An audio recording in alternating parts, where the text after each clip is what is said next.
High বন্ধুরা, আমি Gitashree beauty and বাইসে আপনাদের সবাইকে স্বাগত।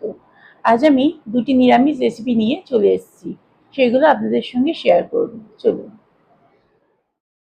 আজ আমি প্রথমে আলু ঝিঙে পোস্তটা তৈরি করে নেব। তার জন্য আমি নিয়ে নিয়েছি এখানে আলু আর ঝিঙে। আমি এগুলোকে ভালো করে ছাড়িয়ে কেটে নিয়েছি, তারপর এটাকে ধুয়ে জল ঝরতে রেখে দিয়েছি। এখন এখানে আমি গ্যাসটাকে অন করে একটা কড়া বসিয়ে দিলাম।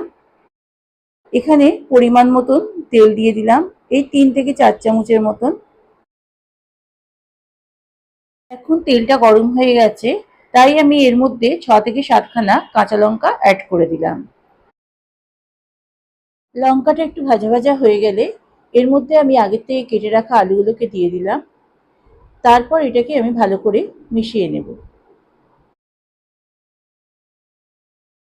এখন এর মধ্যে আমি 2 চামচ হলুদ গুঁড়ো আর পরিমাণ মতন নুন অ্যাড করে দিলাম। এখন আলুগুলোকে আমি লাল লাল করে ভেজে নেব। এখানে আলুগুলো ভাজা ভাজা হয়ে গেছে। এখন এর মধ্যে আমি ঝিঙেগুলোকে অ্যাড করে দিলাম। এবার এটাকে আরেকবার খুব ভালো করে মিশিয়ে নেব। এখন এর মধ্যে আমি একটা লেট চাপা দিয়ে দিলাম বেশ কিছুক্ষণের জন্য। এই সময় গ্যাসের নবটাকে একদম কমিয়ে দিলাম। 5 minutes later. 5 মিনিট পর ঢাকনাটা খুলে এর মধ্যে আমি 3 চামচ পোস্ত বাটা অ্যাড করে দিলাম। তারপর এই পোস্তর জারটা ধুয়ে 4 চামচের মতন জল এর মধ্যে আমি দিয়ে দিলাম। এর থেকে বেশি পরিমাণে জল আমি এর মধ্যে অ্যাড করব না, কারণ ঝিঙে থেকে অনেকটা পরিমাণে জল বার হয়েছে। সেই জলেই এই রান্নাটা পুরোপুরি কমপ্লিট হয়ে যাবে। এবার এটাকে আরেকবার খুব ভালো করে মিশিয়ে নিলাম। এটা মেশানো হয়ে গেছে।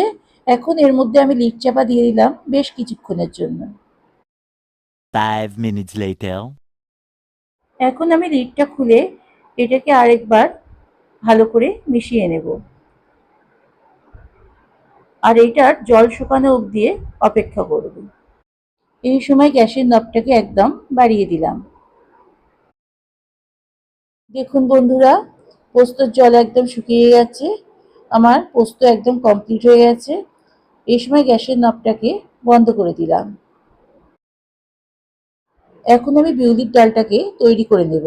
তার জন্য আমি এখানে 200 বিউলির ডাল 4 ঘন্টা ভিজিয়ে রেখেছিলাম। তারপর ওটাকে জল, নুন আর হলুদ দিয়ে সেদ্ধ করে নিয়েছি।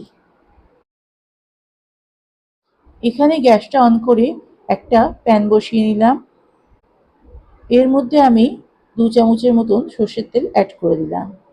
তেলটা গরম হয়ে গেছে।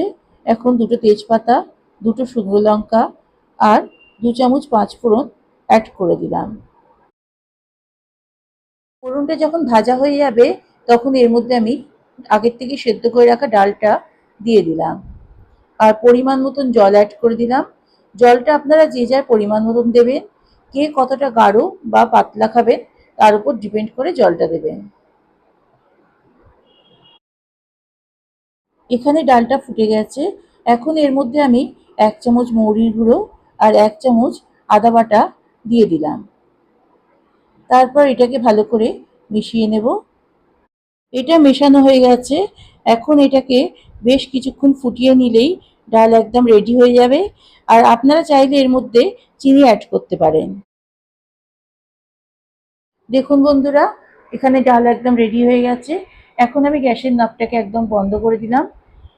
এখন এটাকে প্লেটিং করে আবার আপনাদের সামনে ফিরে আসছি। এখন আমার নিরামিষ থালি একদম রেডি হয়ে গেছে।